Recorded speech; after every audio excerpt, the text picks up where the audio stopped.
நாட்டில் எதோ திருடுவாங்க, பணத்தை திருடுவாங்க, தங்கத்தை திருடுவாங்க.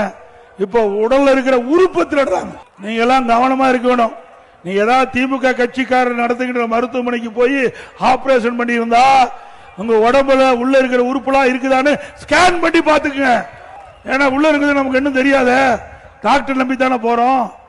ஆக திமுக கட்சி சேர்ந்த ஒருவர் மருத்துவமனையில் எம்எல்ஏ, திமுக கட்சி சேர்ந்த எம்எல்ஏ மருத்துவமனையில் முறைகேடு நடப்பதாக இந்த அரசாங்கம், திமுக அரசாங்கத்துக்கு தகவல் கிடைச்சி திமுக அரசாங்கம் ஒரு குழு போட்டு அங்க போய் சோதனை மேற்கொண்டு அந்த சோதனையில கிட்னி முறைகேடு நடைபெற்றதாக கண்டுபிடிச்சு வெளியில வந்திருக்குது.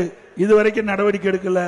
இன்னைக்கு வறுமையில் இருக்கின்ற தொழிலாளர்களுடைய பணத்தாசை காட்டி அவருடைய கிட்னியை திருடுவது எந்த விதத்தில் நியாயம்? திரு ஸ்டாலின் அவர்களே, யாரெல்லாம் இதில் முறைகேட்டில் ஈடுபட்டார்களோ அவர் மீது உரிய நடவடிக்கை எடுக்க வேண்டும். எம்எல்ஏ மருத்துவமனை என்ற காரணத்திற்காக திமுக கட்சி சேர்ந்தவர் என்றதுக்காக நீங்க நடவடிக்கை எடுக்கல. அண்ணா திமுக ஆட்சி வந்தவுடன் இந்த முறைகேட்டில் யாரெல்லாம் ஈடுபட்டார்களோ அவர்கள் மீது உரிய நடவடிக்கை எடுக்கப்படும்.